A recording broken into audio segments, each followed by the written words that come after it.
శివమహాపురాణం రుద్ర సంహిత సృష్టికాండలో 8th chapter. ఇక్కడ బ్రహ్మకి విష్ణుకి భగవంతుడైన శివుడి యొక్క శబ్దమయ శరీర దర్శన భాగ్యం కలుగుట గురించి విశేషంగా చెప్పబడింది.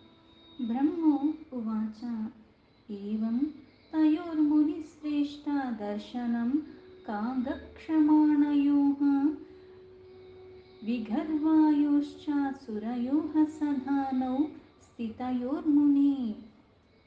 బ్రహ్మ ఈ విధంగా పలుకుతున్నాడు: ఓ ముని శ్రేష్ఠ అయిన నారద, ఇలా ఎప్పుడైతే మా ఇద్దరికి వాగ్వివాదం జరుగుతుందో ఆ వివాదంలో ఇక్కడ గర్వానికి లోబడి మోహానికి లోబడి నేనున్నాను, కోపానికి లోబడి విష్ణు ఉన్నాడు.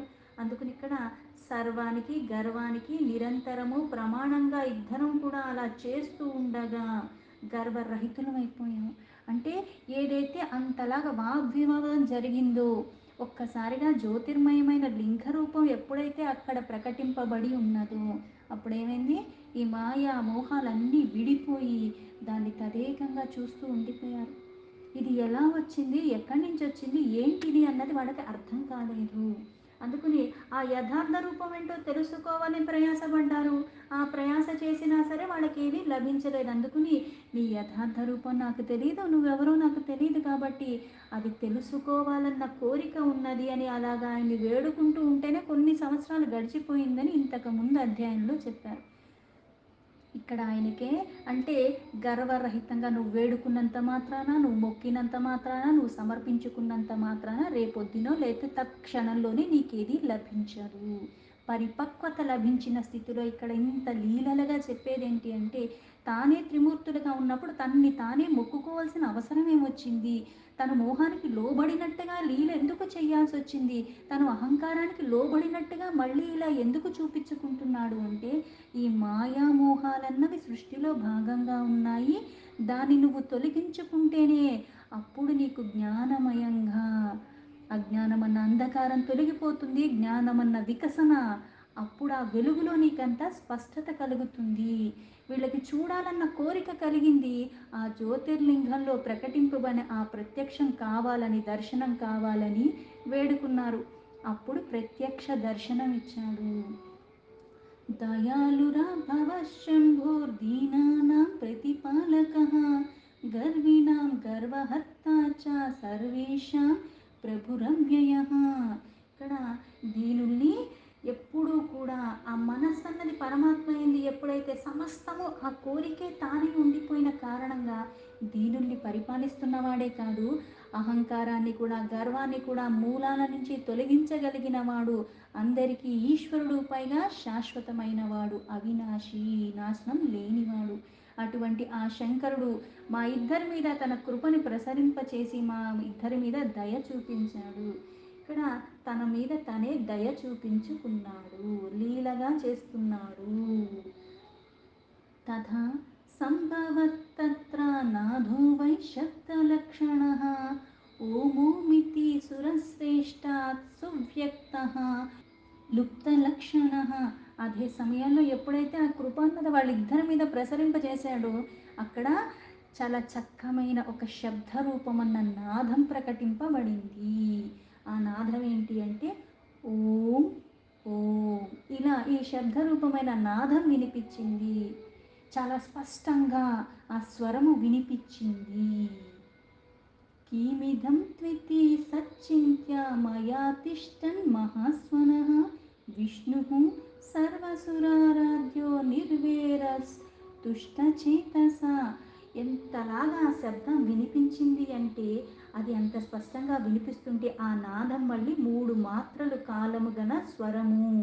అంటే ఆ ఒక్క నాదమే ఓంకారంలో 3 శబ్దాలతో కూడుకుని ఆ 3 శబ్దాలు కూడా చాలా స్పష్టంగా వినిపించేలాగా ఆ స్వరము అభివ్యక్తమయ్యింది. పైగా చాలా గట్టిగా నాదం అన్నది వినిపించింది. అయితే ఆ వినిపించింది ఏమిటి అన్న ఆలోచనలో, పైగా ఇక్కడ సకల దేవతలకి ఆరాధ్యుడు ఆ విష్ణు భగవానుడు కూడా ఆ సంతృప్తి అయిన చిత్తంతో నా చెంతనే నిలబడి, ఆయన కూడా ఇంకొక వైరభం అంటే ఇంతకు ముందు ఏదైతే ఇద్దరికి విరోధంగా ఇద్దరు అంతలాగా వాగ్వివాదం చేసేసుకుని ఉన్నారో, ఇప్పుడు ఆ వైరభావం లేకుండా ఆ విష్ణువు కూడా నా పక్కనే ఉన్నాడు. అంటే అంటే ఇక్కడ గుణమయంగా ఉన్న ఆ పరమాత్మనే చెప్తూ ఉన్నాం. ఇప్పుడు తన పక్కనే ఉన్నాడంటే సాత్విక గుణం అన్నది సంపన్నంగా ఉన్నవాడు. అటువంటి వాడు పక్కనే ఉండగా ఆ ప్రభావం నీ మీద పడుతుంది కదా.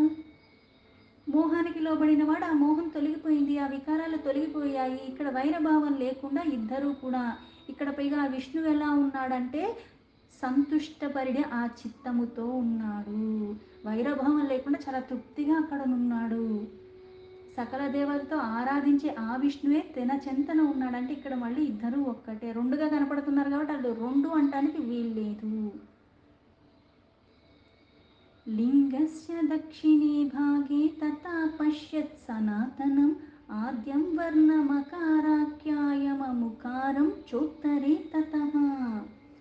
ఇక్కడ ఆయన లింగం ఏదైతే అక్కడ జ్యోతిర్మయ లింగం అన్నది ప్రకటింపబడ్డాడో దానికి ఒక పక్క దక్షిణ భాగంలో సనాతన ఆదివర్ణమైన ఆకారము దర్శనీయంగా ఉన్నది.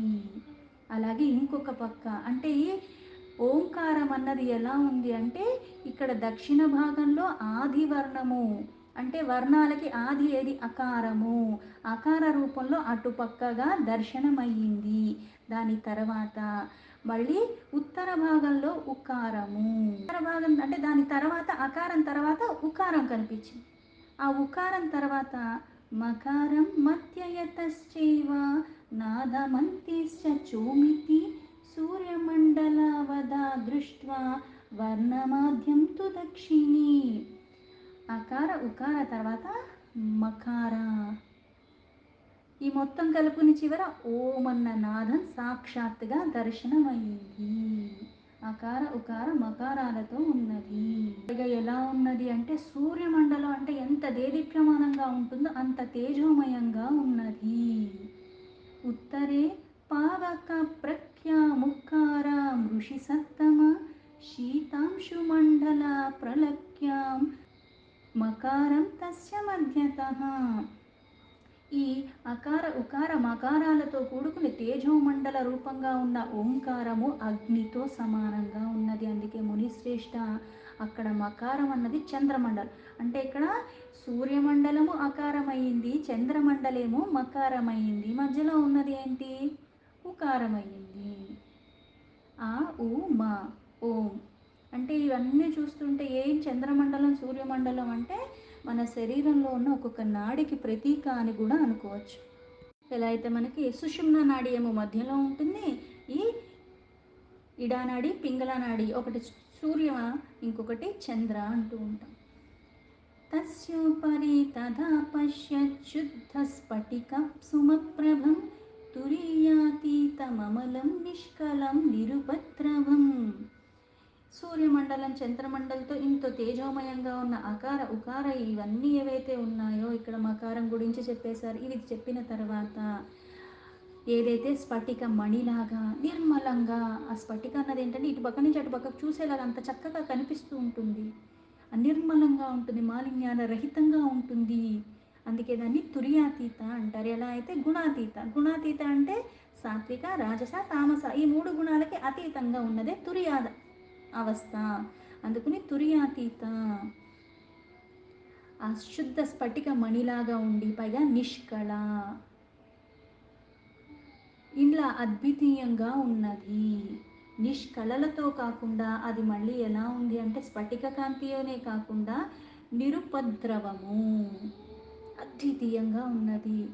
నిర్ద్వంద్వం కేవలం శూన్యం బ్రహ్మాభ్యానంతరవర్జితం సభాయాభ్యంతరే చైవ బాహ్య ఆభ్యంతర సంస్థితం ఆదిమధ్యాంతరరహితమానందస్యాధికారణం సత్యమానందమమృతం పరం బ్రహ్మపరాయణం. అంటే తుర్యాతీతమైన అమలము పైగా నిష్కళము, నిర్ద్వంద్వం అంటే ద్వంద్వాలకు అతీతంగా అన్నిటికీ అతీతంగా అద్వితీయంగా ఉన్నది అంటే ఏమీ లేని స్థితి. బాహ్య అభ్యంతర భేదరహితంగా అంటే లోపల ఒకలాగా బయట ఒకలాగా అంటే ఒక రూపం ఉంటే చెప్పగలం, ఇంకా లోపల లేదు బయట లేదు, లోపల దానికి బయట దానికి భేదం లేకుండా ఉన్న స్థితి. ఈ జగత్ అన్నది ఎలా ఉంది అంటే సర్వవ్యాపి అయిన పరమాత్మ. ఈ సర్వవ్యాపి అయిన పరమాత్మ ఎలా ఉన్నాడు అంటే, ఇప్పుడు ప్రణవమే పరమాత్మ అంటాము. ఆ ప్రణవమే ఎలా అయితే స్థూల రూపం తీసుకుంటే సూక్ష్మ రూపంలో అయితే ఓంకారము, స్థూల రూపం తీసుకుంటే వచ్చేసరికి మళ్ళీ పంచాక్షరి మంత్రం అని ఇంతకు ముందు అధ్యాయంలో చెప్పాను. ఇక్కడ ఏదైనా మళ్ళీ అదే మళ్ళీ పరమాత్మ. ఆ ఓంకార రూపంలో ఉన్నది ఆ పరమాత్మే. సృష్టి అంటే పరమాత్మ, ఈ లోకంలో ఉన్నదంతా పరమాత్మమయం అంటే ఓంకారమయంగానే ఉన్నది. భేదం లేని స్థితి. అందుకే ఇక్కడ లోపల అని జగత్తు లోపల జగత్తు బయట కూడా స్థితమై ఉన్నది. అందుకే దీనికి మొదలు చివర అన్నది లేదు. అందుకే ఆది మధ్య అంతర భేదం లేకుండా ఉన్నది. మొదలు తెలిస్తే చివర తెలిసిన మధ్య భాగం తెలిసిపోతుంది. ఈ మూడు తెలియకుండా ఉన్నది. అందుకే ఆది మధ్యాంతర రహితమైనది. పైగా ఆనందానికి ఆది కారణము, మూలమైనది, అన్నిటికీ కూడా పరమ ఆశ్రయమైనది. ఆయనకి ఏది ఆశ్రయం కాదు, ఆయన ఏది ఆధారం చేసుకుని లేదు, కానీ అన్నిటికీ ఆధారంగా ఉన్నది. అదే పరమ సత్యము. అందుకే అమృత స్వరూపంగా పరబ్రహ్మ సాక్షాత్కారంగా ఉన్నది ఆ ఓంకారం ఒక్కటి. అదే పరమ సత్యము, సాక్షాత్కరింప చేసుకున్న స్థితి. కుత ఏవాత్ర సంభూతః పరీక్షావో అగ్ని సంభవం అధో గమిష్యామ్యనలస్తంభ భస్యానుపమస్య చ. అదే సమయంలో శ్రీహరికి ఒక ఆలోచన వచ్చింది. ఆయన ఆలోచిస్తున్నాడు, ఈ అగ్నిమయమైన స్తంభం అసలు ఎక్కడి నుంచి ప్రకటింపబడింది, దీన్ని అసలు మన ఇద్దరం పరీక్షిద్దాము. అంటే ఇది ఎక్కడి నుంచి వచ్చింది, ఎలా వచ్చింది, దీనికి రావటానికి కారణం ఏంటి, అసలు దీనికి కిందే ఉంది పైనే ఉంది, అందుకని ఒకళ్ళు పైకి వెళ్దాం ఒకళ్ళు కిందకి వెళదాం అన్నట్టుగా ఇద్దరు ఆలోచించుకున్నారు. వేద శబ్దో భయావేశం విశ్వాత్మానం వ్యచింతయత్ తథా భవతృషిస్తత్ర ఋషేః సారతమః స్మృతః. ఇలా ఒక్కసారిగా ఆలోచన రాగానే అక్కడ వేద శబ్ద రెండూ కూడా ఆవేశయుక్తంగా విశ్వాత్మ అయిన శివచింతన ఒక్కసారిగా చేశారు. అలా చెయ్యగానే అక్కడ ఏమైంది, ఒక ఋషి ప్రకటింపబడ్డాడు. ఆ ఋషి ఒక సమూహంగా పరమ సారభూతంగా ఉన్నాడు. ఆ ముని ఎవరైతే ప్రకటింపబడ్డాడో సకల ఋషులందరూ ఎలా అయితే ఉంటారో వాళ్ళందరి నుంచి సారం తీసుకొచ్చి పెట్టినట్టుగా ఆయన ఒక రూపంగా అక్కడ ఈ ఆలోచన రావటం, మళ్ళీ శివన చింతన చేయటం, పరమేశ్వరుడు ఒక చింతన చెయ్యగానే ఆలోచన వచ్చింది, చింతలో పరమాత్మ ఉన్నాడు. వెంటనే అక్కడ ఒక ఋషి రూపం ప్రకటింపబడింది. తేనైవ ఋషీనా విష్ణుర్జ్ఞాతవాన్ పరమేశ్వరం మహాదేవం పరమం బ్రహ్మ శబ్ద బ్రహ్మ తనుం పరం. అక్కడ ఆ ఋషి ద్వారా ఆ పరమేశ్వరుడు గురించి తెలుసుకోవాలి. ఏదైతే శబ్ద బ్రహ్మమయమైన శరీరము, ఆ పరమలింగం ఏదైతే ఉద్భవించిందో దాన్ని సాక్షాత్తుగా పరబ్రహ్మ స్వరూపమని అక్కడి నుంచి ఇలా ప్రకటింపబడ్డాడు అని. చింతయా రహితో రుద్రో వాచో యన్మనసా సహ అప్రాప్య తన్నివర్తంతి వాచ్యస్త్వేకాక్షరేణ సహ. ఈ చింతారహిత అచింత్య, ఇక్కడ చింత అన్నది ఎప్పుడైతే ఆలోచన ఒకటి మెదులుతూ ఉన్నదో ఆ మహాదేవుడే ఈ రూపం నుంచి మళ్ళీ అదే స్మరణ చెయ్యగానే ఇక్కడ ఈ ఋషి రూపంలో ప్రకటింపబడ్డాడని ఆ విష్ణువుకి అర్థమయ్యింది. ఆ శబ్దం ఏదైతే వినిపించిందో శబ్దమయమైన ఈ శరీర రూపంలో ఇక్కడ తానే ఈ ఋషి రూపంలో ఆ పరమేశ్వరుడే ప్రకటింపబడ్డాడని, మనస్సుతో కూడిన వాక్కు ఎక్కడి వరకు వెళ్ళి అతని పొందకుండా తిరిగి వచ్చిందో అలాంటి పరబ్రహ్మ పరమాత్మ ఈ వాచక రూపంలో ఏకాక్షరమైన ప్రణమంగా వినిపించాడు అని. ఇదే వాచ్యార్థ రూపము. అంటే సర్వము ఏకమై ఉన్న ఆ ఏకమైన అక్షర రూపంలో ఏదైతే శబ్ద రూపంలో ప్రకటింపబడి ఉన్నదో అది ఆ ప్రణవము. అందుకే ఏకాక్షరము అంటారు. ఒక్కటే, అదే ప్రణవం, అదే ఓంకారము. అందుకే అది వాచ్య అర్థ రూప, వాక్కు ద్వారా ప్రకటింపబడినది. ఏకాక్షరేణ తద్వాక్యామృతం పరమకారణం సత్యమానందమమృతం పరం బ్రహ్మ పరాత్పరం. ఈ పరమ కారణమైన ఇది ఏదైతే ఇంతకు ముందు చెప్పినట్టుగా ఋతము, సత్యము, ఆనందము, అమృత స్వరూపము, ఆ పరాత్పర పరబ్రహ్మ. అందుకే ఏకాక్షరమైన వాచ్యము, ఒకటే అక్షరం, అన్నిట్లోనే అన్నీ ఉన్నాయి. ఎలా అయితే సృష్టి జరుగుతుంది, పోషణ జరుగుతుంది, లయం ఎక్కడ జరుగుతున్నాయి? అన్నీ అందులోనే జరుగుతున్నాయి. పైగా అన్నిట్లో ఉందెవరు? ఆయనే ఉన్నాడు. ఆయన స్వరూపంగా ఉంది కాబట్టి ఇది ఏకాక్షరము. ఇది ఏకాక్షరమైన పరబ్రహ్మగా అమృత స్వరూపంగా దాని ద్వారానే తెలుసుకోబడుతున్నది. ఏకాక్షరాకారాఖ్యాత్ భగవాన్ బీజకోండజః ఏకాక్షరాదుకారాఖ్యాదద్దరి పరమకారణం. ప్రణవం ఏకాక్షరమైన ఆకారం చేత జగత్తుని బీజ రూపమవుతుంది అండజన్ముడు. ఆ బీజం అన్నది అది మూలము, అక్కడి నుంచి సర్వము మూలమైంది. ఈ బీజ రూపంగా అండజన్మ జరిగింది.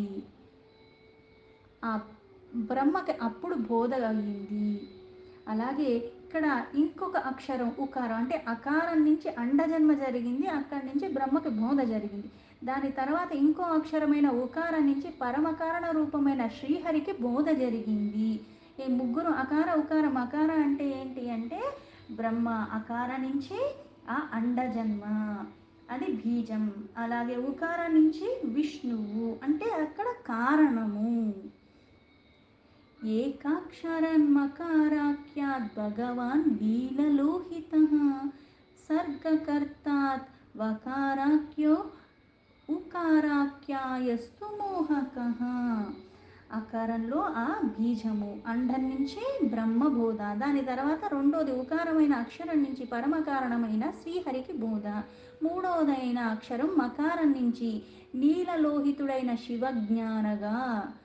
అంటే ఇక్కడ మూడుగా తానే ఉన్నాడు, అకార ఉకార మకారగా బ్రహ్మ విష్ణు అలాగే ఆ పరమేశ్వర శివజ్ఞాన. అంటే ఈ మూడు కలిపితే కానీ జ్ఞానం లభించదు. అంటే బీజం అంటూ ఉండాలి, అది ఉద్భవించాలి, తర్వాత కానీ జ్ఞాన వికసన జరగదు. ఏది లేకుండా జ్ఞానం ఎక్కడి నుంచి వస్తుంది? ఎవరికి వస్తుంది? మకారాఖ్యాయస్తు యో నిత్యాము నిగ్రహ కరోద్భవత్ మకారాఖ్యో విభుర్ బీజీ అకారో బీజ ఉచ్యతే. మకార ఇది సర్వవ్యాపి అయిన శివ బీజము, బీజమాత్రమైన స్వామి అంటారు. అందుకే ఈ అకారంతో బ్రహ్మని బీజంగా, ఉకారంలో శ్రీహరి యోనిగా. అంటే ఇక్కడ బీజం అంటూ ఉంటేనే ఏదన్నా వస్తుంది, బీజం లేకుండా ఏదన్నా ఎక్కడి నుంచైనా వస్తుందా? రావటానికి ఒక మూలం కావాలి, ఒక కారణం కావాలి. అలాగే ఇక్కడ అకారంతో బ్రహ్మ, అందుకే అది బీజము అంటారు. ఉకారంతో విష్ణు, అది మళ్ళీ ఏంటి? ఉకారం అన్నది అది యోని, అంటే అక్కడి నుంచి ఉద్భవిస్తాడు. ఎలా అయితే ఇక్కడ మళ్ళీ మూడు రకాలుగా సృష్టి జరగడానికి ఎలా చేసుకొచ్చాడు? తానే ఒక్కడే ఉన్నప్పుడు తన నుంచే ఒక రూపాన్ని తానే అవ్యక్తంలోంచి వ్యక్తమైనట్టుగా ప్రకటించుకున్నాడు, అన్నిటికీ పరంగా ఉన్నాడు. ఆ ప్రకటించుకున్న తన శరీరం నుంచే మళ్ళీ అంబికని తీశాడు, ఆ శక్తియుక్తంగా ఎప్పుడూ ఉంటానన్నాడు. ఇద్దరిలో భేదమే లేదు. అలా భేదం లేని ఇద్దరు మళ్ళీ సృష్టి చెయ్యాలన్న సంకల్పంతో మళ్ళీ తన శరీరాన్ని మదించి తన యొక్క ఎడమ భాగం నుంచి విష్ణుని తీశాడు. మళ్ళీ ఆ విష్ణుకి మళ్ళీ వేదబోధ చేసి ఆయన్ని మళ్ళీ తపస్సు చేయమని చెప్పి ఆ తపస్సులో లీనమైపోయి అప్పుడైతే ఆ తపస్సు పరిపక్వత చెందిందో శరీరం నుంచి జలధారలకు వచ్చి జలమయంగా అయిపోయి ఆయన అందులో ఆనందంగా పవళిస్తున్న క్షమంలో ఆయన నాభి నుంచి మళ్ళీ ఒక కమలం రావటం, మళ్ళీ ఈయన తన కుడి పక్కన మర్దన చేసి అలాగే బ్రహ్మని కూడా సృష్టించి ఆ బ్రహ్మని తీసుకెళ్ళి ఆ కమలంలో వేశాం. అంటే ఇక్కడ అకార ఉకార మకార అన్నదంటే ఆ శబ్దాలు నాదాలతో కూడుకుని సృష్టి జరిగిన దానికి మూలంగా చెప్తున్నాడు. చివర జరిగింది బ్రహ్మ, అయితే మళ్ళీ ఉచ్చరించేటప్పుడు ఎలా జరుగుతుంది? అకారంగా బ్రహ్మ, ఉకారంగా విష్ణు, మళ్ళీ మకారంగా శివ. బీజం బ్రహ్మ, ఆ యోని అంటే ఉద్భవించటానికి కారణం విష్ణు. బీజం నుంచి వచ్చిన దానికి ఆధారంగా ఏదన్నా ఉంటేనే అది నిలబడుతుంది, లేకపోతే అది నిలబడదు. అందుకే ఉకారాఖ్యో హరిర్యోని ప్రధాన పురుషేశ్వర బీజీ చ బీజం తదో నిర్నాదక్యాశ్చ మహేశ్వర. ఆ శ్రీహరి ఆ యోని అవుతున్నాడు. అలాగే ఆ బీజము యోని ఈ రెండు ఇద్దరు అయినప్పుడు మళ్ళీ నాదము, ఆ శబ్దమే శివం మహేశ్వర నాదం.